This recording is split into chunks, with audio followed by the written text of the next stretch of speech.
Take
च्याउँसे तपाईहरु पनि अभिवादन गर्नुहोस्।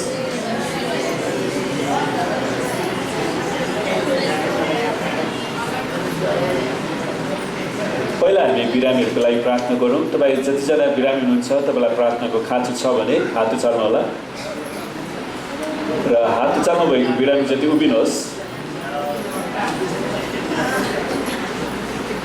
र तपाईँलाई जहाँ समस्या छ त्यही आफ्नो हात राख्नुहोस् र अरूले बिरामीतिर हात बढाउनुहोस् र आउनुहोस् हामी प्रार्थना गरौँ। हालेलुया। परमेश्वर पिता, हामी तपाईँलाई धन्यवाद दिँदछौँ किनकि तपाईँलाई निको पार्ने परमप्रभु हुनुहुन्छ। हामी बिरामी हुनु तपाईँको इच्छा होइन, तर तपाईँ हामी हरेकलाई चङ्गाई दिनको लागि परमेश्वर तपाईँले आफ्नो एकलौटे पुत्र येशू ख्रीष्टलाई क्रुसमा पठाउनु भयो र उहाँको कुराको चोटले तपाईँका जनहरू निको भइसकेका छन्। यसै कारण प्रभु हामी प्रार्थना गर्छौँ तपाईँका छोराछोरीको शरीरमा भएका रोग बिमारका श्रापहरू, तन्त्रमन्त्रका श्रापहरू, शैतानका आक्रमणहरू, शारीरिक दुर्बलताहरू, कमजोरीपनहरूलाई हामी येशूको नाउँमा निस्किन्छौँ र येशूको कुराको चोटमा सबै रोगहरू निको भइसकेको घोषणा गर्छौँ। पवित्र आत्मा तपाईँले येशूको चङ्गाइलाई बगाइदिनुहोस्। प्रभु प्रत्येकलाई छुनुहोस्, पूर्ण चङ्गाइ र छुटकारा ल्याउनुहोस् येशूको नाममा। हुन्छ, दोस्रो विषय हामी प्रार्थना गर्छौँ। बाइबलले भन्छ काम नगर्नेले के गरोस्, खाना पनि नखाओस्। त्यसैले परमेश्वरले अल्छे मान्छेको परिकल्पना गर्नुभएको छैन, उहाँले काम गर्ने मानिसको परिकल्पना गर्नुभयो किनकि हाम्रो परमेश्वर आफै पनि परिश्रमी परमेश्वर हुनुहुन्छ। आमेन। त्यसकारण तपाईँ जतिजना काम गरिरहनु भएको छ तपाईँको अर्थतन्त्रमा, तपाईँको कारोबारको भोल्युममा परमेश्वरको आशिष चाहिन्छ भने हात उचाल्नुहोस् र तपाईँको फसेको पैसाहरू पनि उठ्न सकोस् वा तलब वृद्धि चाहिन्छ त्यसको लागि पनि म प्रार्थना गर्छु र आउनुहोस् हामी प्रार्थना गरौँ। हालेलुया। परमेश्वर पिता, हामी तपाईँलाई धन्यवाद दिँदछौँ यी मेहनती र परिश्रमी हातहरू जसले तपाईँको वचनअनुसार विभिन्न किसिमको व्यवसायमा रोजगारमा रहेर काम गरिरहनु भएको छ। हामी प्रार्थना गर्छौँ प्रभु, अनि यी तपाईँका जनहरूको परिश्रमी हातहरूमा तपाईँले बेहिसाब आशिष र उन्नति दिनुहोस्। हरेकको कारोबारको भोल्युमलाई बढाइदिनुहोस्, हरेकको अर्थतन्त्रलाई बढाइदिनुहोस्, हरेकको तलबहरूमा वृद्धि गराइदिनुहोस्। प्रभु जतिजनाको रुपैयाँ पैसाहरू फसेको छ त्यसलाई हामी येशूको नाउँमा उठ्ने आज्ञा दिँदछौँ। प्रभु तपाईँले आशिष दिनुहोस् पिता, हामी प्रार्थना गर्दछौँ। अनि प्रभु जसरी तपाईँले आशिष दिनुहुन्छ हरेकलाई दशांश, स्वेच्छाको बेटी, धन्यवादको बेटी, प्रेम बेटीहरू दिनलाई सिकाउनुहोस् येशूको नाउँमा। हुन्छ, परमेश्वरलाई धन्यवाद होस्। र हामी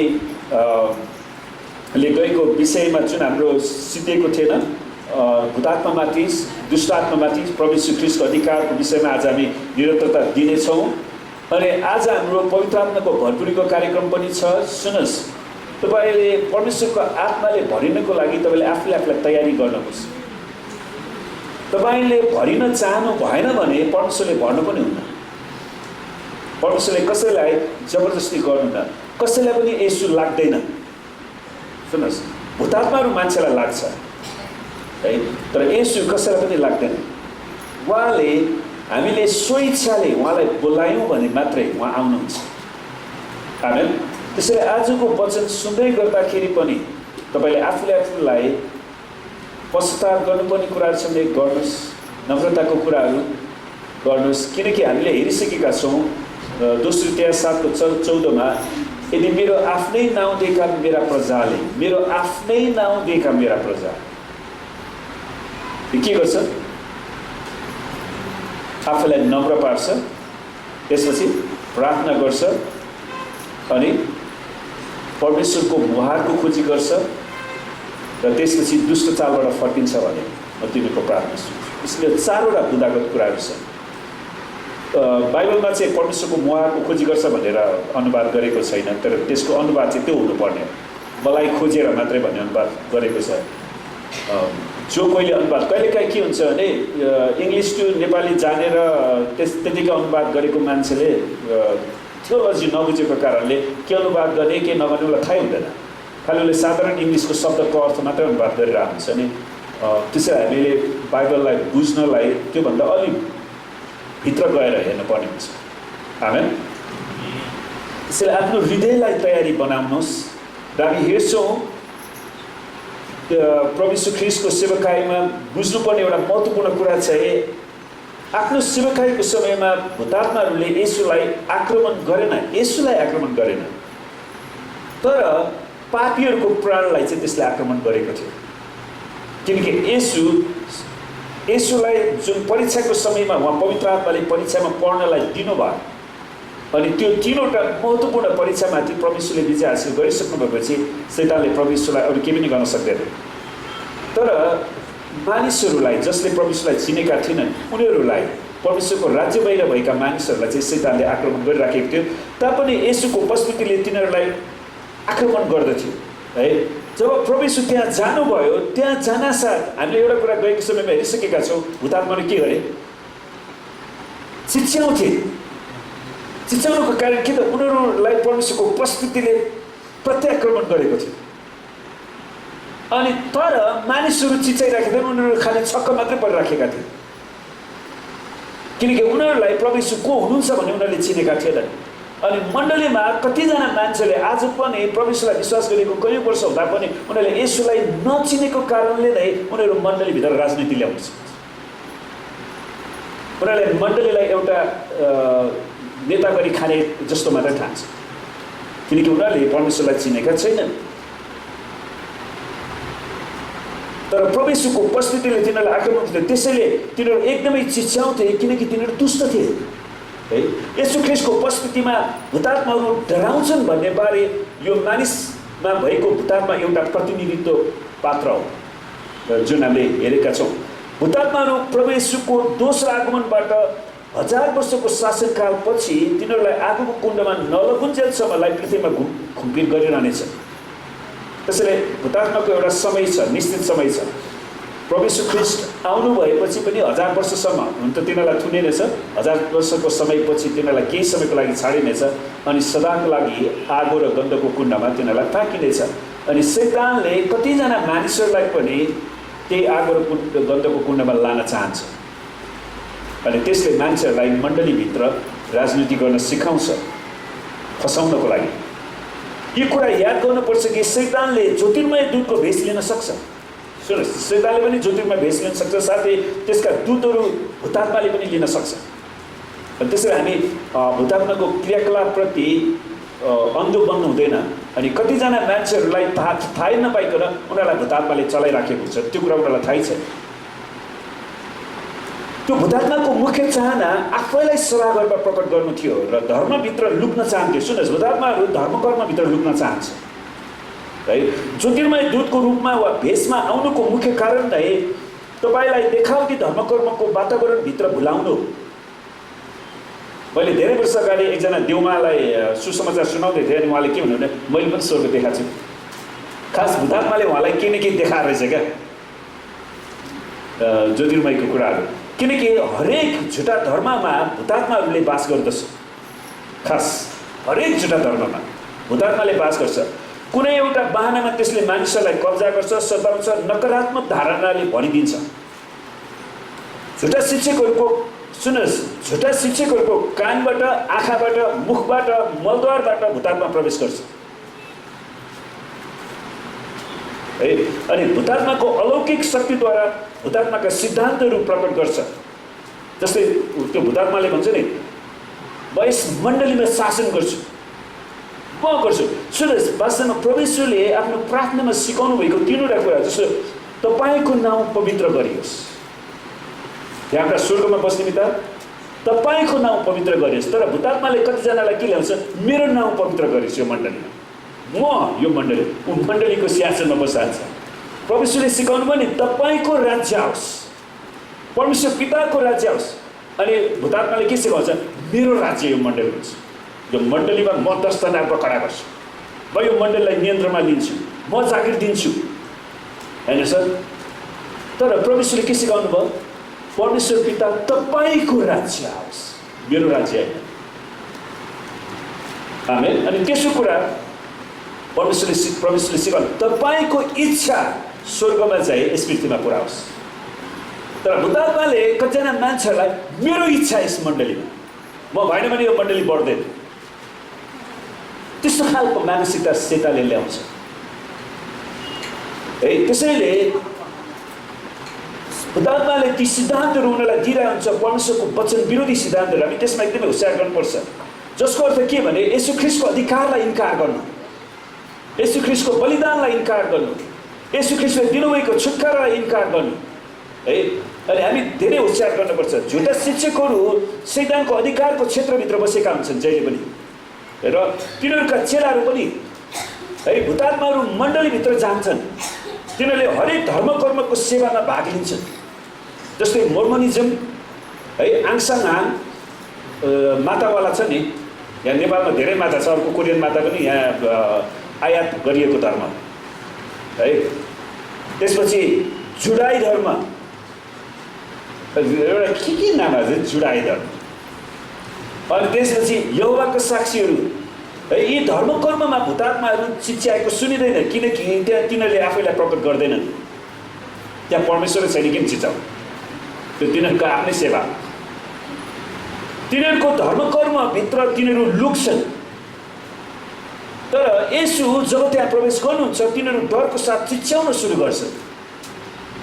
यो घटना लुका 4 को 31 देखि 37 पाइन्छ, जसलाई हामी हेर्नेछौँ। 33 देखि 37 पदमा सभाघरमा अशुद्ध भूतात्मा लागेको एउटा मानिस थियो र त्यो चर्को स्वरले चिच्यायो, हे येशू नासरी, तपाईको हामीसँग के काम?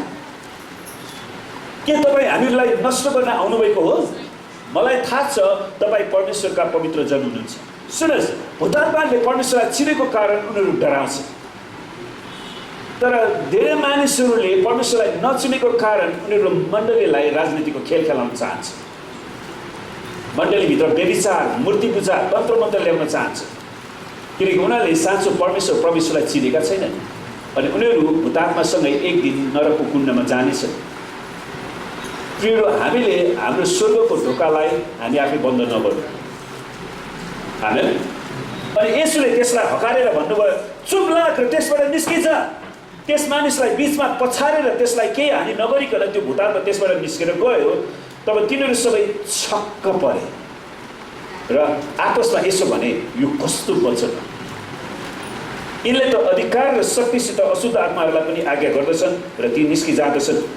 उहाँका चर्चा वरिपरिका मुलुकका हरेक ठाउँमा फिजियो भनेको छ। यसले यो आधारभूत प्रश्नको उत्तर दिँदछ, के परमेश्वरका पुत्रले पापीहरूलाई शैतानको राज्यबाट छुटकारा दिन सक्छ? अवश्य, उहाँले छुटकारा दिनुभएको छ। उहाँको शैतानमाथि पूर्ण शक्ति छ भन्ने कुरा यहाँ प्रकट गरिएको छ। के येशू ख्रीष्टले पापीहरूलाई अन्धकारको राज्यबाट परमेश्वरको राज्यमा आफ्नै शक्तिद्वारा ढोर्याउन सक्नुहुन्छ?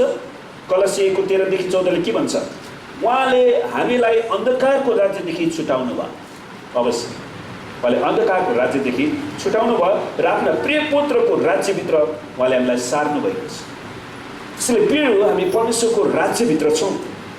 उहाँमा हाम्रो उद्धार अर्थात् पापको क्षमा छ। प्रभु यीशु ख्रीष्टले मात्रै हाम्रो पापलाई क्षमा गर्नुहुन्छ।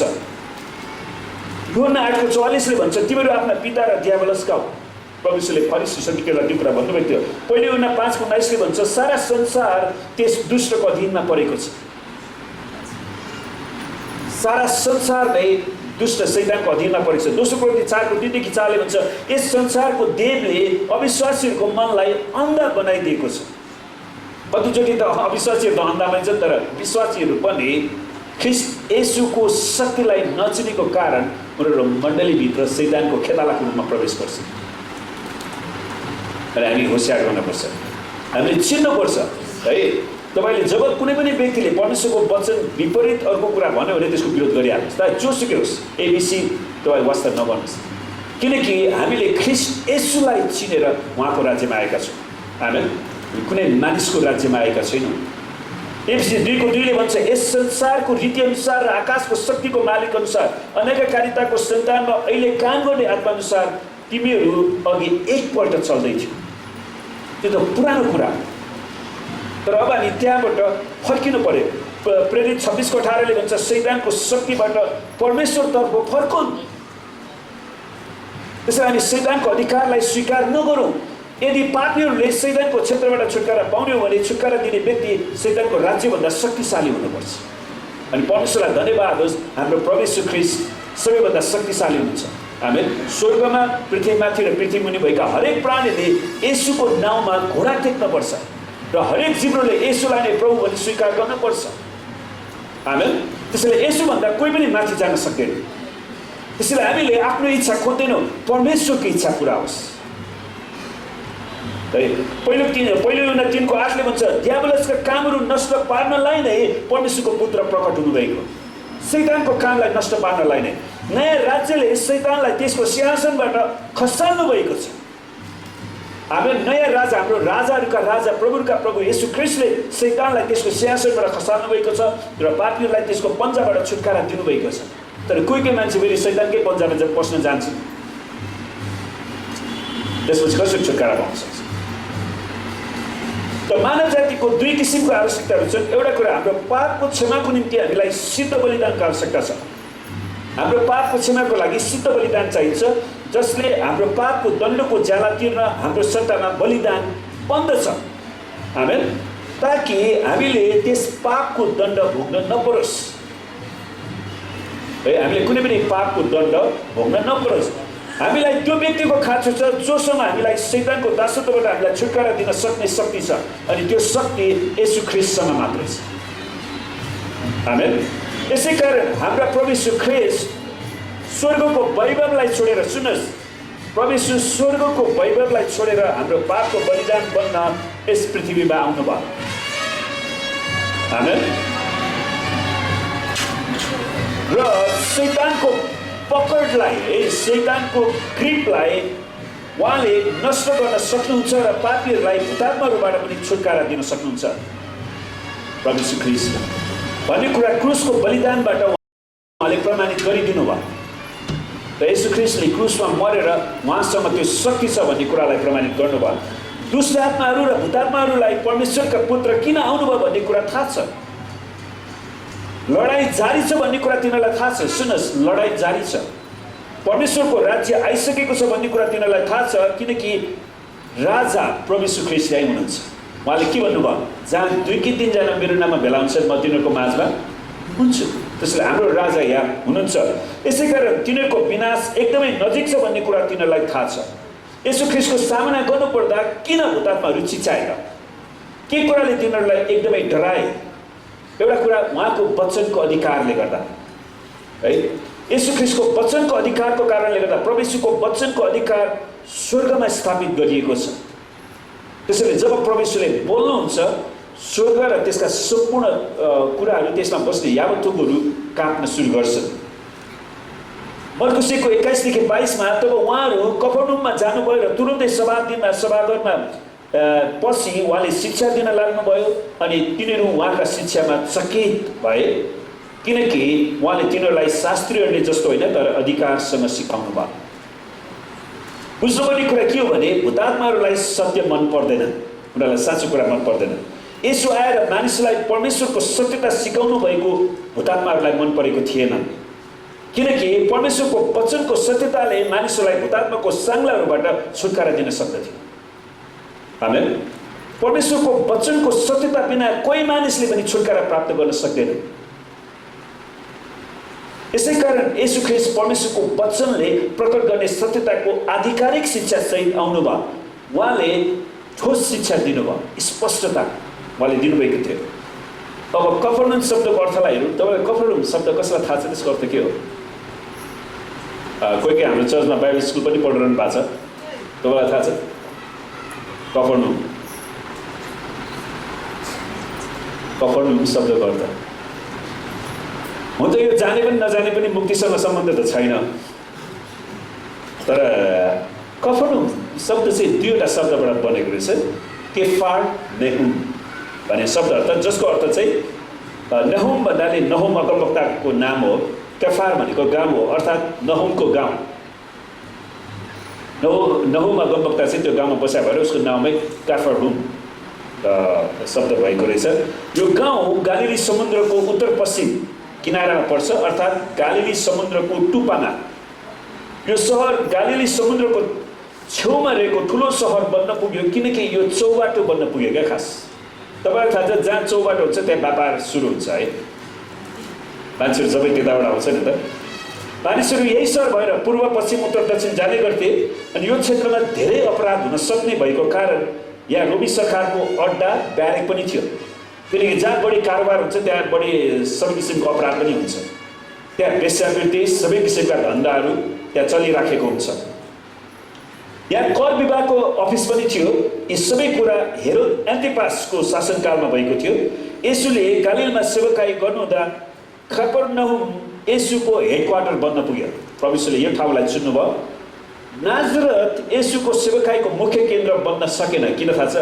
लुका 4 अनुसार येशूले त्यहाँको सभाघरमा प्रचार गर्नुहुँदा यहुदीहरूले येशूलाई त्यहाँको पहाडको टुप्पाबाट खसाल्न आँटेका थिए। नाजरतमा कफरनहुम सुन्दर ठाउँ थियो, तर एकदमै पापले भरिएको सहर, यरुशलेमबाट धेरै टाढा थियो। वास्तवमा येशूले मत्ती 11:24 मा भन्नुहुन्छ, इन्साफको दिनमा कफरनहुमको हालतभन्दा सदोमको हालत बढी सहनीय हुनेछ। किन उहाँले त्यो भन्नुभयो?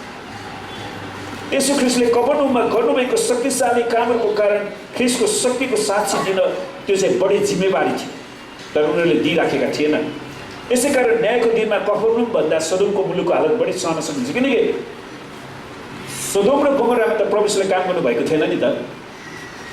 मत्ती 11:23-24 त पाइन्छ त्यो कुरा।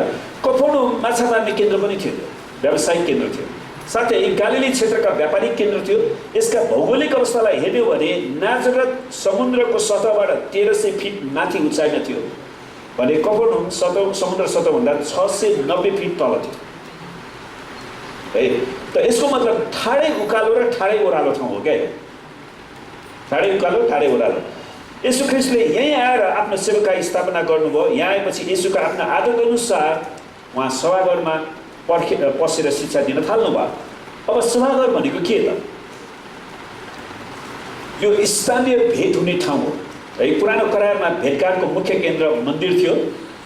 त इजरायलका पुजारीहरू इजरायलभरि छरिएका थिए, जसले मानिसहरूलाई शिक्षा, सहायता, सल्लाहहरू साथै आत्मिक सरसल्लाह पनि दिने गर्थे।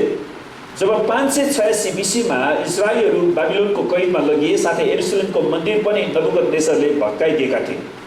तिनीहरू भेट्न र सिक्न चाहन्थे, अनि त्यसैले उनीहरूले सभाघर सुरु गर्छन्, जसको अर्थ सिनागोग वा शब्दको अर्थ एकैसाथ भेला हुनु, जम्मा हुनु है। अनि कैदको समयमा, बाबिलोनको समयमा उनीहरू 70 वर्षको कैदमा बिताउनु पर्दाखेरि तिनीहरू एकैसाथ भेला हुन सुरु गरेका थिए। अनि उनीहरूले एउटा घर चुनेर अनि त्यहाँ भेला हुन सुरु गरे। जब तिनीहरू नहेमिया को नेतृत्वमा यरुशलेम फर्किए, तिनीहरूले सभाघरको अवधारणालाई पनि यरुशलेममा भित्राए। उनले मन्दिरको निर्माण त गरे, मन्दिरको साथसाथै उनीहरूले ठाउँ ठाउँमा सभाघर पनि सुरु गरे, अहिलेको चर्च जस्तै। अनि त्यसपछि तालमुद भन्ने एउटा पुस्तक छ है यहुदीहरूको। त्यो भनेको चाहिँ शिक्षा सङ्ग्रह। यहुदीहरूले शिक्षा दिएको त्यसलाई सङ्ग्रह गरेर उनीहरूले प्रकाशित गरेका थिए। तालमुदले पनि के भन्छ भने येशूको समयमा यरुशलेममा मात्रै 500 भन्दा बढी सभाघरहरू थिए। थुप्रै सभाघर थिए। तिनीहरू आजको स्थानीय मण्डली जस्तै थिए। अनि फाइलोको भनाइअनुसार सभाघरलाई शिक्षा दिने घर, हाउसेस अफ इन्स्ट्रक्सन पनि भनेको छ। किनकि त्यहाँ विश्राम दिनमा व्यवस्थाका पुस्तकहरू पढेर व्याख्या गरिन्थ्यो। साथै हप्ता दिनमा यो स्कुलको साथै नागरिक अदालतको रूपमा पनि यहाँबाट काम हुन्थ्यो। अनि शास्त्रीहरू र एल्डरहरू शिक्षकहरू थिए, साथै धर्मशास्त्र अनुसार न्यायको काम पनि उनीहरूले गर्थे। त्यसै कारण यो सहर र गाउँहरूमा एकदमै महत्त्वपूर्ण ठाउँ थियो कफरनहुम। अनि जोसेफसको भनाइअनुसार गालिलीमा 240 सहरहरू र गाउँहरू थिए। यो चाहिँ जोसेफसले दिएको विवरण हो। र ती सबै ठाउँहरूमा सभाघरहरू थिए। अनि हरेक ठाउँमा कफरनहुम सहरमा पनि एउटा भन्दा बढी सभाघरहरू थिए। किनकि यहुदीहरूले के गर्यो भने जब उनीहरू कैदमा गए अनि उनीहरूले कतिजना मान्छे छटपष्ट भए, त्यसैले उनीहरूले के सल्लाह गर्यो भने कमसेकम 10 जना यहुदीहरू एक ठाउँमा भेला हुन सक्यो भने त्यसलाई सभाघरको मान्यता दिने। अनि रपाईहरू जसले परमेश्वरको वचन सिकाउँछन्, उनीहरूले चाहिँ पालै पालो त्यो सभाघरहरूमा गएर उनीहरूलाई वचन सिकाउने त्यो उनीहरूले निर्णय गरेका थिए। त्यसैले एउटा सभाघर सुरु गर्न करिब 10 जना मानिस भेला हुनु पर्थ्यो। र अनि विश्राम दिनमा व्यवस्थाको पुस्तक पनि पढिन्थ्यो र त्यसको व्याख्या गरिन्थ्यो। हरेक सभाघरमा एउटा शासक हुन्थे जसले सभाघरको व्यवस्थापन गर्ने गर्थे। साथै एल्डरहरू पनि हुन्थे। शास्त्रीहरू नभएको खण्डमा यी एल्डरहरूले नै व्यवस्थाको पुस्तक पढ्ने र व्याख्या गर्ने गर्थे सभाघरहरूमा। त्यसैले हामीले हाम्रो मण्डलीको अवधारणा त्यहीँबाट ल्याएको भने वास्तवमा प्रभु यीशु ख्रीष्टले कहाँ गएर प्रचार गर्नुभयो त? सभाघरहरूमा गएर प्रचार गर्नुभयो। अनि कतिचोटि सभाघरका सबै एल्डरहरू, त्यहाँका प्रमुख व्यक्तिहरू नै प्रभुलाई विश्वास गरेपछि त्यो चाहिँ मण्डलीमा पढ्न भयो क्या खास। अनि त्यसैले हाम्रो चर्चको सुरुको जन्म ठाउँ चाहिँ सभाघर नै हो। जब प्रभु येशू आउनुभयो उहाँ सभाघरले उहाँलाई प्रचार गर्नको निम्ति ठाउँ ठाउँमा गाउँहरूमा सहरहरूमा शिक्षा दिन र व्याख्या गर्नलाई येशूलाई आमन्त्रण गर्थे अनि सायद यही उद्देश्यको निम्ति नै सभाघरहरू निर्माण भएका थिए र तिनीहरूको परम्परा चाहिँ यदि त्यस सहरमा कोही प्रख्यात रपाईहरू आएका छन् भने उनीहरूलाई प्रचार गर्न उनीहरूले तुरुन्तै आमन्त्रणा गरिहाल्थ्यो एकजना रपाई हामीले आउनु भएको छ यो हप्ता चाहिँ हाम्रो सायद सबै सभाहरू मिलेर हामी सबै आज यसपालि एउटै सम्मति गरौँ है किनकि प्रख्यात रपाईको वचन हामीले सुन्नुपर्छ भनेर उनीहरूले त्यसरी गर्थे अनि यसो कफरनहुममा आइपुग्नुहुँदा लुका 4:14 अनुसार उहाँ गालिलमा पवित्र आत्माको शक्तिमा फर्कनु भएको थियो र उहाँको बारेमा जिल्लाका सबै क्षेत्रमा खबर फैलिसकेका थियो कि यसो परमेश्वरको आत्माले भरिनु भएको छ अनि सबै सभाहरूका अगुवाहरूले यसलाई चाहिँ जसरी पनि हाम्रो सभामा बोलाउनुपर्छ है हाम्रो मण्डलीमा बोलाउनुपर्छ उहाँलाई प्रचार गर्न लगाउनुपर्छ भन्ने सबैमा त्यो थियो क्या खास त्यसैले यसुलाई जसले पनि त्यहाँनिर स्वागत गरिहाले अनि साथै सबैले उहाँको प्रशंसा गरेका थिए अनि यहुदियामा छँदाखेरि उहाँले गर्नुभएको 1 वर्ष सेवाकाईमा प्रकट भएका उहाँका शक्ति शिक्षा आश्चर्यकर्महरू सबैको बारेमा प्रचार भएको थियो यसैकारण यसु कफरनहुममा आउनुहुँदा उनीहरू यसुको बारेमा एकदमै जानकार थिए है यसु प्रख्यात शिक्षक हुनुहुन्छ भनेर उनीहरूले चिनेका थिए यसैकारण यसुबाट शिक्षा सिक्न उनीहरूले यसुलाई सभाघरमा मौका दिइहाले उनीहरूले यसुलाई बोलाइहाल्छ अनि सन्त मर्कुसले उहाँले के सिकाउनु भएको थियो भन्ने बारे चाहिँ बताउँदैन उनले तर उनले के लेख्छन् भने मर्कुस 1:22 पदमा अनि तिनीहरू उहाँको शिक्षामा चकित भए है यसु ख्रीष्टको शिक्षामा चाहिँ तिनीहरू एकदमै चकित भए किनकि उहाँले तिनीहरूलाई शास्त्रीहरूले जस्तो होइन तर अधिकारसँग सिकाउनु भयो त यस पदको पहिलो खण्डलाई हेरौँ अधिकारसँग सिकाउनु भयो यसको अर्थ के हो त सुन्नुहोस् फरिसी र शास्त्रीहरूले सामान्य नियमअनुसार उनीहरूले आफूले भन्दा ठुला रबाईहरूको भनाइलाई बढी कोट गर्थे वा उद्धृत गर्थे उहाँले पनि रबाईको भने तर प्रभु येशू ख्रीष्टले कुनै पनि रबाईको भनाइलाई उद्धृत गर्नु भएन मत्ती 7:28-29 मा पनि डाँडाको उपदेशपछि तिनीहरू छक्क परे किनकि उहाँले अधिकारसहित शिक्षा दिनुहुन्थ्यो किनकि उहाँ आफै परमेश्वर हुनुहुन्थ्यो अधिकार भनेको के हो त ग्रीकमा एक्सोसिया वा रुल नियमहरू अधिकारहरू न्याय गर्ने अधिकार जुरिडिक्सन पनि भनिन्छ पूर्ण अधिकार अनि शक्ति अवसरहरू प्रेरोगेटिभ्सहरू भन्छ प्रिभिलेजेसहरू अर्थात् उहाँले नै सबै कुरामाथि अधिकार जमाउनुहुन्छ उहाँ स्वर्ग र पृथ्वीका प्रभु र परमेश्वर आमेन उहाँसँग सबै कुराको अधिकार छ अनि परमेश्वर पिताले सबै कुराको अधिकार यसुलाई दिनुभएको छ त्यसैले उहाँले आफ्नो अधिकार प्रयोग गर्नुभयो मर्कुस 1:22 ले भने जस्तै शास्त्रीहरूले जस्तो होइन शास्त्रीहरूले कसरी बोल्दथे त तिनीहरूले अधिकारसहित बोल्दैन थिए तिनीहरूले जहिले पनि रबाईहरूको भनाइलाई उद्धृत गर्थे उनीहरूले प्रचार गर्दाखेरि के भन्थ्यो भने रबाई मोसाले यस्तो भनेका छन् रबाई बेन्जामिनले यस्तो भनेका छन् रबाई जोसेफले यस्तो भनेका छन् भनेर उनीहरूले त्यति मात्रै भन्थे त्यसैले जब प्रभु येशूले भन्नुहुन्छ म यसो भन्छु त्यसैले प्रभु येशू ख्रीष्टले आफ्नो अधिकारलाई प्रयोग गर्नुभयो किनकि उहाँ परमेश्वर उहाँ ख्रीष्ट हुनुहुन्थ्यो आमेन यसरी विगतका प्रख्यात रबाईहरूको नाममा आफैलाई उनीहरूले समावेश गर्थे तर येशू ख्रीष्टले कुनै पनि रबाईको नाम लिनु भएन किनकि प्रभु येशू तिनीहरूको प्रचार सुन्दा सुन्दा उहाँले दिक्क भइसक्नु भएको थियो तर उहाँले आफ्नो समयलाई मात्र पर्खिनु भएको थियो 30 वर्षको बेपछि बल्ल उहाँले सेवाकाई सुरु गर्नुभयो आमेन किनकि कुनै पनि रबाईबाट उहाँले सिक्नु भएको थिएन साथै उहाँको शिक्षा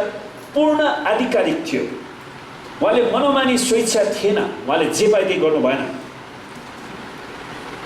उहाँको शिक्षा एकदमै स्पष्ट प्रबल खदिलो थियो तर कठिन थिएन बुझ्न सक्नलाई गाह्रो थिएन उहाँको तार्किक थियो तर गोलमाल छली थिएन लटरपटर गर्ने किसिमको थिएन उहाँको शिक्षा चाहिँ उचित व्यवस्थित पद्धतिबद्ध थियो एकदमै पद्धतिबद्ध सिस्टमेटिक रूपमा उहाँले शिक्षा दिनुहुन्छ त्यो गुप्त रहस्यमय वा अव्यवस्थित घबराउने खालको थिएन हो कि होइन भनेर त्यस्तो खालको थिएन उहाँले आफ्नो शिक्षा महत्त्वपूर्ण विषयमा केन्द्रित गर्नुभएको थियो उहाँले आफ्नो शिक्षालाई उदाहरण दिएर स्पष्ट पार्नुहुन्थ्यो अल्मल्याउने व्यञ्जनपूर्ण रूपक किसिमको थिएन उहाँको शिक्षाले सत्यता सहितको बदलाव लिएर आउँथ्यो खालि सुझाव मात्र दिन्थेन है अनि यस्तो प्रकारको शिक्षा तिनीहरूले पहिला कहिले पनि सुनेका थिएन त्यसैले उनीहरू छक्क परेका थिए त्यसको मतलब के त वचन प्रचार जो पाए त्यो मान्छेले गर्ने पनि होइन रहेछ नि त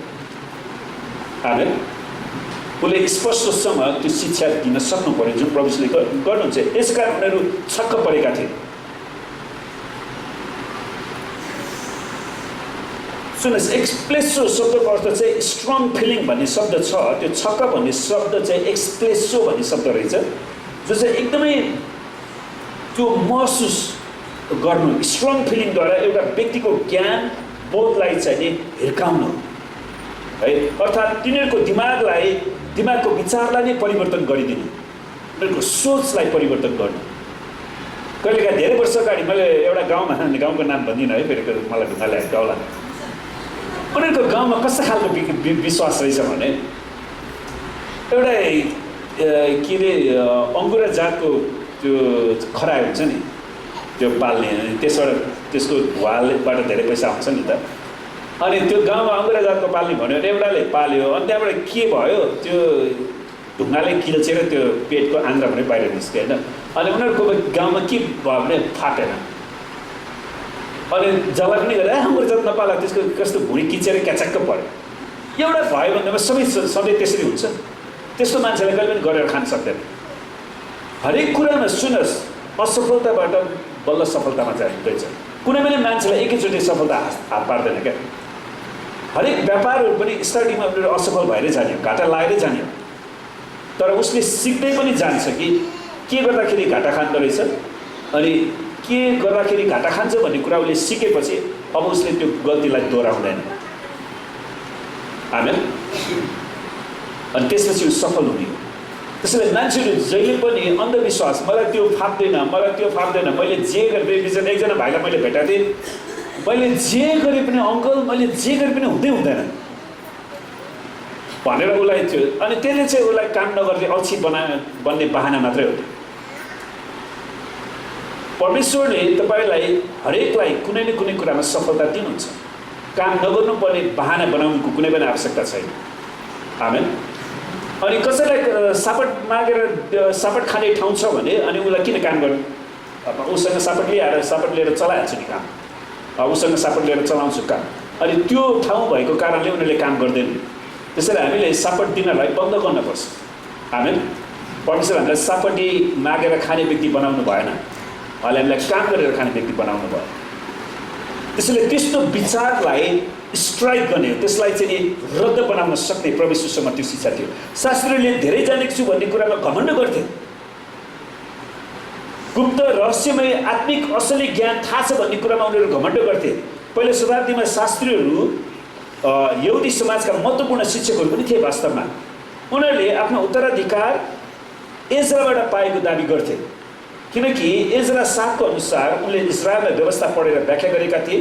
नयाँ 8 मा पनि यो कुरा पाइन्छ। त कैदको कारण धेरै मानिसहरूले पढ्ने मौका पाएका थिएनन्।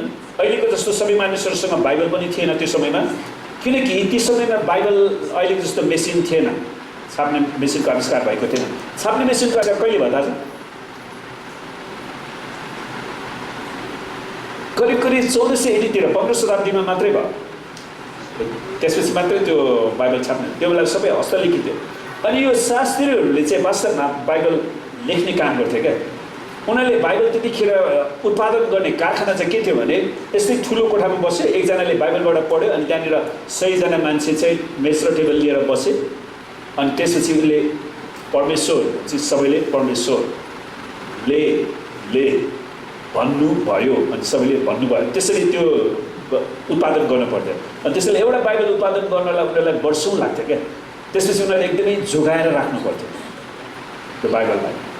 अनि शास्त्रीहरूले चाहिँ त्यो काम गर्थे। उनीहरूले बाइबल अनुवाद के अरे त्यो लेखेर उत्पादन गर्ने भएको कारणले उनीहरूलाई वचन धेरै कण्ठ पनि भइसकेको थियो।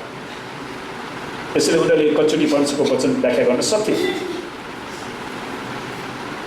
र त्यो हस्तलिखित भएको कारण त्यसलाई चाहिँ गोप्य लाइब्रेरी सभाघरमा मात्र प्राप्त गर्नु पर्थ्यो, सुरक्षित ठाउँमा राख्नु पर्थ्यो। अनि उनीहरूले पढ्ने हो भने त्यही लाइब्रेरीमा गएर पढ्ने, किनभने त्यो फेरि हरायो, च्यात्यो, त्यसमा पानी पोखियो भने त फेरि त्यो उत्पादन गर्नलाई गाह्रो छ। दैनिक जस्तो छापखाने मेसिन थिएन, त्यसरी उनीहरूले निश्चित ठाउँमा राख्थे। अनि शास्त्रीहरूले चाहिँ बाइबललाई विभिन्न पत्रहरूमा सार्ने भएको कारण तिनीहरू वचनसित परिचित थिए र साथै व्याख्या गर्न पनि गर्थे उनीहरूले। त्यसै कारण उनीहरूलाई समाजमा आदर गरेर रब्बाई भनेर बोलाइन्थ्यो, वा चाहिँ गुरुज्यू। अनि रब्बाईको अर्थ आदरणीय व्यक्ति हो। इजरायलमा शासन गर्ने समिति पनि त्यो सेनेड्रिन यिनै शास्त्रीहरू थिए है। इजरायललाई परमेश्वरको वचन अनुसार शासन गर्ने, के गर्ने के नगर्ने, कसले गल्ती गरेको छ कि छैन, समस्या सब मिलाउनु पर्यो, वचनअनुसार के त त्यसको उत्तर के हो, ती सबै कुरा गर्नको लागि यो सेनेटरी भन्ने थियो। अनि त्यसमा पनि शास्त्रले हुन्थे, किनकि उनीहरूको देश परमेश्वरद्वारा शासन गरिएको वा जसलाई थियोक्रासी भन्छ। हामीसँग अहिले बल्ल डेमोक्रासी भनेको, डेमोस भनेको मानिसद्वारा शासन गरिएको, तर उनीहरूको देश चाहिँ थियोक्रासी, परमेश्वरद्वारा शासन गरिएको, त्यसलाई परमेश्वरको वचन हरेक कुरामा लागू गर्थे भन्ने मान्यता थियो। तर येशू ख्रीष्टले तिनीहरूको शैलीभन्दा फरक रूपमा सिकाउनु भयो, किनकि उहाँ आफै परमेश्वर हुनुहुन्थ्यो। आमेन। त्यसैले तिनीहरू छक्क परे, तर त्यो मानिसभित्र बसेको भूतात्मा औधी डराएको थियो है, किनकि येशू ख्रीष्टले परमेश्वरको सत्यतालाई सिकाइरहनु भएको थियो। भूतात्माहरू झुटा शिक्षादेखि डराउँदैन। सुन्नुहोस्, भूतात्माहरू झुटा शिक्षादेखि डराउँदैन, किनकि यहुदीहरूले बिस्तारै बिस्तारै झुटा धर्मको प्रणालीलाई विकास गरेका थिए, जसको कारण मानिसहरू दण्डको निम्ति कैदी बनेका थिए। भूतात्माले आफैलाई ज्योतिर्मय दूतको भेषमा यहुदी धर्मभित्र लुकाएको थियो। त्यसैले सभाघरमा आउँदा भूतात्मा पनि त्यहाँ आइरहेको थियो। अनि याद गर्नुहोस्, शैतान झुट र हत्यारा हो। त्यसले हरेक मानव जातिलाई ठग्न चाहन्छ र अनन्त दण्डमा पुर्याउन चाहन्छ। जब मण्डलीमा परमेश्वरको सत्य वचन प्रचार गरिन्छ, तब भूतात्माहरू डराउन सुरु गर्छन्। त्यसपछि पछाडि बसेर उनीहरू पास्टरको विरुद्धमा बोल्न सुरु गर्छ अनि कमेन्ट हाल्छ, किनभने उनीहरूसँग भूतात्मा छ नि त। अनि उनीहरूलाई परमेश्वरको वचनको सत्यतादेखि उनीहरू डराउँछ। अनि सकेसम्म मान्छेलाई भेटाएर मण्डलीबाट बाहिर जान साथ वचनको विरुद्धमा, पास्टरको विरुद्धमा भण्डाफोड गर्दै जान्छ, किन भूतात्माले उनीहरूलाई उकासी राखेको हुन्छ। यसुले यूहन्ना 8:44 साहसका साथ स्पष्टसँग भनिदिनु भयो। हेर्नुहोस् है, उहाँले ती शास्त्रीहरूलाई, फरिसीहरूलाई के भन्नुभयो? यूहन्ना 8:44 तिमीहरू आफ्ना पिता दियाबलसका हो। परमेश्वरले कहिले झुटो बोल्नुभयो? किनकि उहाँलाई थाहा थियो तिनीहरूले भूतात्मालाई भित्र आफूभित्र छिर्न दिएका थिए। त्यसैले परमेश्वरले एकदमै स्ट्रङली स्पष्टसँग निडरका साथ उहाँलाई थाहा छ एक दिन तिनीहरूले मलाई क्रुसमा टाँग्छ, तर क्रुसमा टाँग्नुभन्दा अगाडि नै यिनीहरूको सत्यतालाई पनि म प्रकट गरिदिन्छु। आमेन। उहाँले तिनीहरूको कुरालाई भण्डाफोड गरिदिनु भयो। तिमीहरू आफ्ना पिता दियाबलसका हो र तिमीहरूका पिताको इच्छा पुरा गर्ने तिमीहरूको सङ्कल्प छ। त्यसैले ती फारिसी सदुकीहरू शैतानको इच्छा पुरा गरिराखेका थिए, जसलाई परमेश्वर ख्रीष्टले निर्दयताका साथ भन्नुभयो। त्यो त सुरुदेखि नै हत्यारा थियो र सत्यसँग त्यसलाई केही वास्ता छैन। त्यसलाई परमेश्वरको वचन ठिकसँग व्याख्या गर्नु पनि केही पनि। सुन, बाइबल अनुवाद गर्दैमा वा सार्दैमा त उसलाई सबै सिद्धान्त त थाहा हुँदैन नि। त्यसैले परमेश्वर ख्रीष्टले थियोलोजी त परमेश्वरले सिकाउनु पर्यो नि, अनि उनीहरू सिक्न चाहिराखेका थिएन, किनभने त्यसमा केही सत्य छैन। जब त्यसले झुटो बोल्छ, त्यो आफ्नै स्वभावअनुसार बोल्छ, किनभने त्यो झुट हो र झुटको पिता। परमेश्वरले तिनीहरूलाई त्यो कुरा स्पष्ट भन्नुभयो। द्वन्द्व पनि छ। सुन्नुहोस्, यहाँनिर द्वन्द्व पनि छ। शैतान झुट हो र त्यसले झुटलाई फैलाउँछ। त्यसैले त परमेश्वरको राज्य र शैतानको राज्यको विरुद्धमा जहिले पनि द्वन्द्व हुन्छ। त्यसले भूतात्माको झुटा सिद्धान्तहरूलाई विकास गर्छ र साँचो सुसमाचार अर्थात् येशूको सुसमाचार बाहेक अरू सबै धर्मभित्र शैतान प्रवेश गर्न सफल भएको छ। पहिलो कोरिन्थी 10:3-5 भन्छ, किनभने हामी संसारका हौँ तापनि सांसारिक लडाइँ त लड्दैनौँ, किनकि हाम्रो युद्धको अस्त्र शस्त्र सांसारिक होइन, तर किल्लाहरू नाश गर्ने ईश्वरीय सामर्थ्य तिनमा छ। आमेन। परमेश्वरको ज्ञानको विरुद्धमा खडा हुने बहसहरू र हरेक अहङ्कारपूर्ण बाधालाई हामी नाश गर्छौँ र हरेक विचारलाई ख्रीष्टको आज्ञा पालन गर्नलाई बसमा पार्छौँ। त परमेश्वर ख्रीष्टले त्यही नै गर्नुभएको। फरिसी र सदुकीले प्रचार गरेका ती सबै दियाबलसका सिद्धान्तहरूलाई परमेश्वरले रद्द बनाउनु भयो। त्यसैले उनीहरू येशूसँग एकदमै रिसाएका थिए। परमेश्वरको वचनमा भएको ख्रीष्टको अधिकारले नै शैतानमाथि आक्रमण गर्छ है। परमेश्वरको वचनको सत्यताले शैतानको झुटलाई निमट्याउने पार्छ। ख्रीष्ट येशूको सत्यले शैतानका वैचारिक किल्लाहरू र स्थानीय किल्लाहरूलाई भत्काउँदछ। यसैकारण नरकका शक्तिहरू सत्यदेखि डराउँछन्। यसैकारण संसारले परमेश्वरको वचनलाई घृणा गर्छ। मानिसहरू स्वभावैले बाइबललाई घृणा गर्छन्, किनकि तिनीहरूमा सत्य छैन। तिनीहरूले सत्यलाई घृणा गर्छन् किनकि तिनीहरू अन्धकारको राज्यको नागरिक हुन्। तिनीहरूका पिता दियाबलस। तिनीहरूले साँचो सुसमाचारलाई घृणा गर्छन्। तिनीहरूले मुक्तिको छुटकारा दिने वचनलाई घृणा गर्छन्। तिनीहरू शैतानको नियन्त्रणभित्र शुद्ध छन्। शैतानले यसलाई घृणा गर्छ। शैतानको नियन्त्रणभित्र भएका सबै कुराहरूलाई त्यसको स्वभावले नै घृणा गर्छ। सुन्नुहोस्, शैतानले त्यसको राज्यभित्र बस्ने मान्छेलाई पनि माया गर्दैन, तिनीहरूलाई पनि त्यसले घृणा गर्छ। अनि त्यसमा चाहिँ एकदमै घृणित स्वभावहरू फैलाएको हुन्छ। तर जब सुसमाचारको सत्यता प्रचार गरिन्छ भुतात्माहरू डराउन सुरु गर्छ। उनीहरूलाई थाहा हुन्छ। सन्त शमशेरले भनेको थियो कि जब त्रिशोत्र कलेज खोल्यो नि त्यतिखेर उसले एउटा भाषण दिएको थियो अरे, मैले मेरो आफ्नै खुट्टामा बन्छु र। किनकि मान्छेले पढेपछि मान्छेहरू स्वतन्त्र हुनेछ, उनीहरूलाई सत्य कुरा थाहा हुनेछ, राणा शासनको सबै गलत कुराहरू मान्छेले बुझ्नेछन्, उनीहरूको विरुद्धमा विद्रोह गर्नेछ। अनि परमेश्वरको वचन त्यो हो, जब हरेक मान्छेले परमेश्वरको वचनको सत्यतालाई बुझ्न सुरु गर्छ त्यसपछि जो पाइने झुटा शिक्षकहरू मण्डलीमा अरूमाथि प्रभुत्व जनाउने मान्छेहरूलाई पनि परमेश्वरको वचनमा त त्यस्तो भनेको छैन, तिमीले कसरी त्यो भन्यो भन्छ। हरेकले दुष्ट विचारलाई तुरुन्तै काट्न सक्छ नि त। आमेन। त्यसैले उनीहरू डराउँछ। सुन्नुहोस्, परमेश्वरको पुत्र येशू ख्रीष्टको आधिकारिक वचन र आधिकारिक इन्साफको कारण भुतात्माहरू परमेश्वरको पुत्रदेखि डराउँछन्। मर्कुस 23-24 त्यही बेला त्यस सभाघरमा अशुद्ध आत्मा भएको एउटा मान्छे थियो। त्यसले यसो भन्दै चिच्यायो, हे नासरुका येशू, हामीलाई तपाईँसँग के स्वरूप के तपाईँ हामीलाई सर्वनाश पार्नलाई आउनुभएको हो? नयाँ करारमा अशुद्ध आत्माले भुतात्मालाई जनाउँछन् जो पतन भएका भुतात्माहरू स्वर्गबाट खसालिएका। मर्कुस 5:2 पनि गेरासेनसको मुलुकमा चिहानबाट अशुद्ध आत्मा लागेको मानिसबारे बताइएको छ। आफ्नो क्षेत्राधिकारभित्र भएका व्यक्तिहरूलाई भुतात्माले कब्जा जमाएर बस्छ। भुतात्माको आफ्नो आफ्नो क्षेत्र छ क्या। संसारभरि नै भुतात्माले कब्जा गरेका व्यक्तिहरू पाइन्छ। अनि आफ्नो क्षेत्राधिकारभित्र भएका व्यक्तिहरूलाई भुतात्माले कब्जा जमाएर बस्छ। संसारभरि नै भुतात्माले कब्जा गरेका व्यक्तिहरू पाइन्छन् जहाँ पनि। तर येशू ख्रीष्टको सेवकाईमा जस्तो तिनीहरूले डरले प्रकट गरेका थिएनन्। प्रेरित 16:18 र प्रेरित 19:13-16 भुतात्माले आफ्नो डरलाई प्रकट गरेको पाइन्छ। जहाँ येशू ख्रीष्टको सुसमाचार प्रचार हुँदछ भुतात्माहरू डरले आफूलाई प्रकट गर्छन्। है कहिलेका हाम्रो चर्चमा पनि पैदात्माको भरपुरी आउँदाखेरि शैतानले आफूलाई प्रकट गरी पठाइरहेको हुन्छ। अनि त्यो अवस्थामा उनीहरूले छुटकारा पाउँछन्। तर जहाँ देखावटी विश्वासको प्रचार गरिन्छ त्यहाँ भुतात्माले आफूलाई लुकाएर राख्छ। तिनीहरूलाई प्रकट गरेका तिनीहरू चाहँदैनन्। तर येशूको सेवकाईको समयमा तिनीहरू डरले चिच्याउँथे, तपाईँ परमेश्वरका पुत्र हुनुहुन्छ भनेर उनीहरू भन्थे।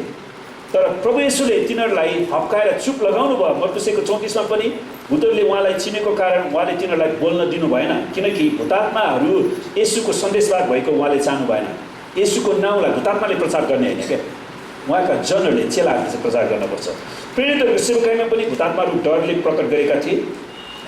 त यहाँ बुझ्नुपर्ने कुरा के भने झुटा धर्मको पुलपिट पछाडि भुतात्माको जहिले पनि लुकेर बस्छ। झुटा धर्मको पुलपिट पछाडि है शैतान चाहिँ लुकेर बसिरहेको हुन्छ। येशूको सेवकाईमा त्यसले कब्जामा लिएका मानिसहरूलाई कष्ट र पीडा दिएर त्यसले आफैलाई प्रकट गरेको थियो। यो भुतात्मा लागेको मान्छे चिच्याउँछ किनकि उसले आफैलाई सहायता गर्न सक्दैन। त्यसैले भुतात्माले उसको स्वर ग्रन्थीलाई प्रयोग गरेर चिच्याए, हे नासरतका येशू, हामीलाई तपाईँसँग के स्वरूपका? ग्रिक भाषालाई जस्ताको तस्तै अनुवाद गर्ने हो भने खास त्यहाँनिर जुन ग्रिकमा लेखेको छ नि त्यसलाई जस्ताको तस्तै अनुवाद गर्ने हो भने हामी बीच के समानता छ र भनेको भुतात्माले क्या। प्रभु यीशु तपाईँ र मेरो बिचमा के समानता छ? के यो हाम्रो विनाशको समय हो? त त्यो भुतात्माहरूको त्यो भुतात्माले सबै भुतात्माको प्रतिनिधित्व गर्दै उसले के भन्छ? हामी भन्ने सर्वनामको प्रयोग गर्छ। अनि शैतान जान्न चाहन्छ कि किन येशू ख्रीष्टले त्यसको राज्यलाई आक्रमण गरिरहनु भएको छ। त्यो यो घडी हाम्रो अन्तिम विनाशको समय हो र उसलाई थाहा थियो। 1 Yohना 3:8 जसले भन्छ दियावलका कामहरू नष्ट पार्नलाई नै परमेश्वरका पुत्र प्रकट हुनुभएको हो। आमेन। उसलाई अनन्त आगोको कुण्डको बारेमा पनि थाहा छ। तिनीहरू स्वर्गबाट खसालिएको र तिनीहरू कहिल्यै उद्धार हुन सक्दैन भन्ने कुरा पनि तिनीहरूलाई थाहा छ। शैतानलाई त्यो कुरा थाहा छ। भुतात्मालाई परमेश्वरको योजना थाहा थियो तापनि परमेश्वरको विरुद्धमा जान सक्ने सबै विद्रोह उसले गरेको थियो। तर त्यो जहिले पनि असफल भयो। मर्कुस 11:12 भन्दछ परमेश्वरको राज्यले हिंसा भोग्नु परेको छ। The kingdom of God suffers violence. परमेश्वरको राज्यले हिंसा भोग्नु परेको छ। परमेश्वरको राज्यमा आउन यत्रो हिंसा भोग्नुको मुख्य कारण के हो त? हाम्रो आफ्नै शारीरिक चाहना, हाम्रो पतित स्वभाव, हाम्रो आफ्नै घमण्डहरू आफैलाई क्रुसमा टाग्न हामी इच्छुक हुनुपर्छ। मेरो इच्छालाई, मेरो चाहनालाई मैले मेरो नाम उचालिँदैन। प्रभु तपाईँको नाम उचालियोस्। मेरो राज्य होइन तपाईँको राज्य आओस्। मेरो इच्छा होइन तपाईँको इच्छा पुरा होस्।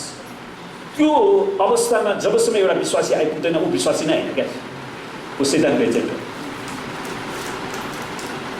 आफ्नो क्रुसलाई उचालेर ख्रिस्टलाई पछ्याउनुपर्छ र ख्रिस्टको सबै वचनप्रति आज्ञाकारी हुन इच्छुक हुनुपर्छ र आफैलाई इन्कार गर्नुपर्छ।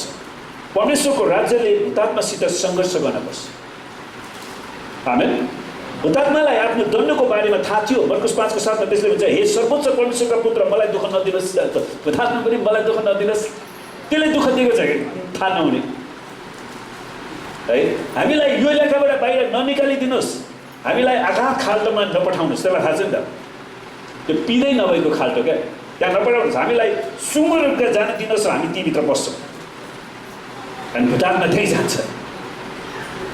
त्यो के कुराले हुतात्मालाई चिच्याउन लगायो त? येशूको अधिकार सहितको वचन एक। दोस्रो कुरा, येशूको न्याय गर्ने अधिकारले पनि त्यसलाई चिच्याउन लाउँछ। मत्ती 25:41 लेखिनु, मत्ती 25:41 लेखिनु अघि नै आगोको कुण्डमा जानुपर्छ भन्ने कुरा शैतानलाई थाहा छ।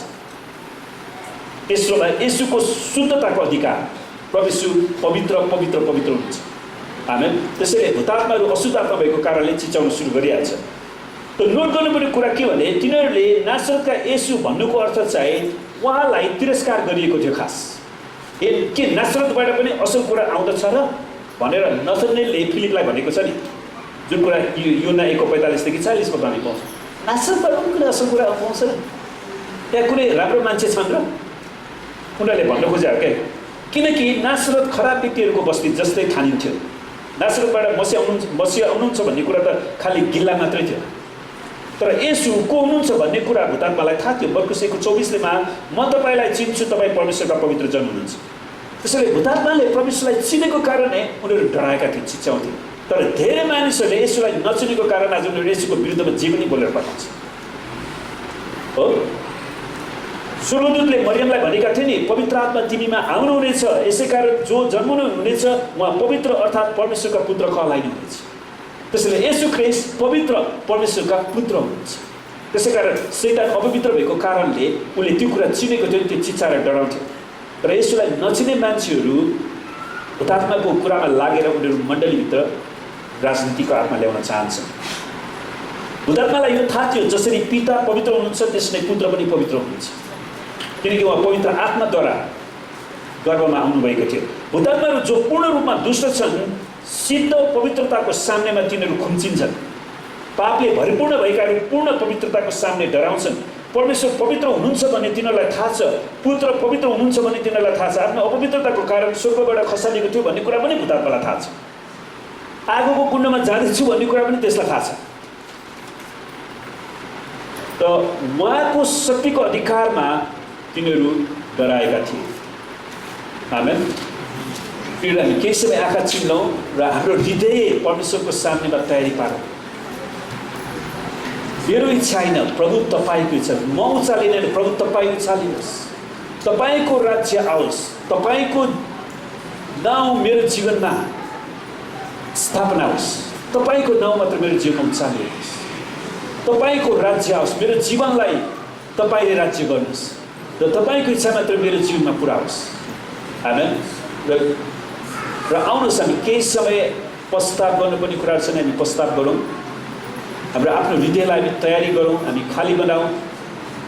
अनि हामी प्रस्ताव गर्दै गर्दाखेरि क्वायरको भाइ बहिनीहरू अगाडि आइदिनु होला।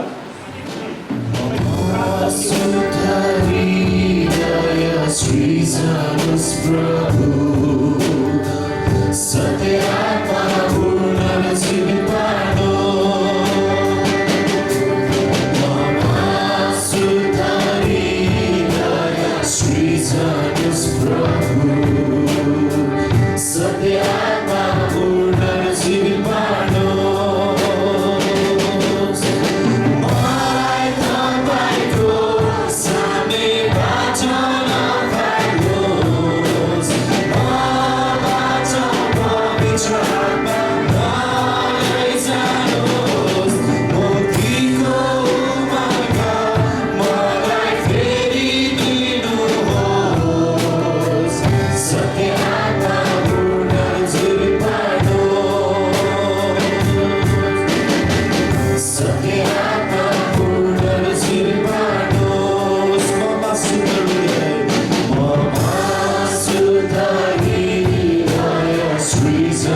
जसले हामीले हुन्छ सूचना दिनुहुन्छ। परमेश्वरलाई धन्यवाद। सबैलाई ख्रीष्ट येशूको नाममा जय मसीह। मलाई चाहिँ पवित्र आत्माले भरिँदै गर्दा जुन हाम्रो जेसुकै रोगी बिमारी भए पनि क्यान्सर, अल्सर, ग्यास्ट्रिक अनि हेपाटाइटिस बीबाट अहिले धेरै रोगीहरू आफसे हेपाटाइटिस बीहरू पनि छ अनि जुन एड्स रोगीहरू छन् सबै रोग चाहिँ येशू ख्रीष्टले मलाई त्यो जुन एउटा बोझ दिनुभयो प्रार्थनाको लागि सबै आज पवित्र आत्माले भरिकन सबै निको भएर भएको छ। आमेन। परमेश्वरलाई धन्यवाद भएको होस्। म परमेश्वरलाई धन्यवाद दिन्छु। अनि परमेश्वरले चाहिँ मलाई आज अन्य भाषा दिनुभएको छ अनि परमेश्वरलाई मैले प्रभु यसको अर्थ चाहिँ के हो भनेर सोद्धा चाहिँ अनि त्यो अन्य भाषाको अर्थ चाहिँ प्रभु तपाईँ महान हुनुहुन्छ त्यो अर्थ रहेछ। अनि यो बाहेक चाहिँ परमेश्वरले एउटा दर्शन मलाई देखाउनु भयो। अगाडि चाहिँ परमेश्वर उभिरहनु भएको थियो अनि पछाडि चाहिँ शैतानहरू रहेछ अनि मान्छेलाई चाहिँ त्यो साङ्लाहरूले बाँधेको त्यो मान्छेलाई अनि त्यो मान्छे चाहिँ त्यो साङ्लाहरूबाट फुत्केर अनि परमेश्वरको चरणमा गएको चाहिँ परमेश्वरले मलाई दर्शन दिनुभएको छ। अनि यो दर्शनको निम्ति परमेश्वरलाई धन्यवाद छ। यो सायद हामी सबैजनाको लागि नै हुनसक्छ कि हामी शैतानको बन्धनमा भए तापनि हामी परमेश्वरमा अगाडि बढ्दा चाहिँ परमेश्वरले चाहिँ त्यो साङ्लाहरू सबैलाई चाहिँ फुकाइदिनुहुन्छ भन्ने अर्थ यो परमेश्वरले मलाई भन्नुभयो। त्यसो धन्यवाद। परमेश्वरले यस्तो खालको मेरो आँखा खोल्नुभन्दा पनि मेरो आँखा खोल्नुभन्दा पनि खोलिएन।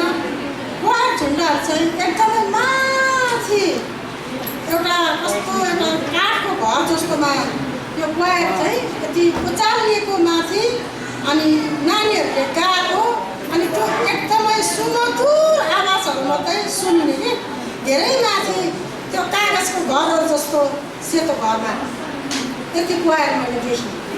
हुन्छ सबैजनालाई यीशु ख्रीष्टको नाममा जय मसीह। मैले चाहिँ के देखेँ, मैले चाहिँ परमेश्वरले मलाई के दिनुभयो भने तिमी मात्रै बाँचेर हुँदैन, धेरै मानिसहरू बाँच्नुपर्छ, तिमीहरू सबैको निम्ति घुँडा टेक रो, प्रार्थना गर, एकतामा प्रार्थना गर भनेर मलाई त्यो आवाज आइरह्यो। परमेश्वरलाई म धन्यवाद दिन्छु। अनि उहाँले मलाई यो वचन दिनुभयो, परमप्रभुले तिमीलाई आशिष दिउन्, रक्षा गरून्, परमप्रभुको मुहार तिमीहरूमाथि चम्किरहोस् भन्नुभयो। परमेश्वरलाई म धेरै धन्यवाद दिन्छु। धन्यवाद परमेश्वरलाई। उपले प्रार्थना गरिराख्नु भयो अनि गाइराख्नु भयो। मेरो मुहारमा झलक झलक झलक झलक एकदम उज्यालो उज्यालो मात्रै आउने अनि म त उज्यालो किन आउँछ भन्छु। पछि त एकछिनपछि यत्रो ठुलोमा यस्तो स्वेटर लुगा लगाएर यस्तो उभिएको देखेँ। तिनी आशिष भयो सबैले।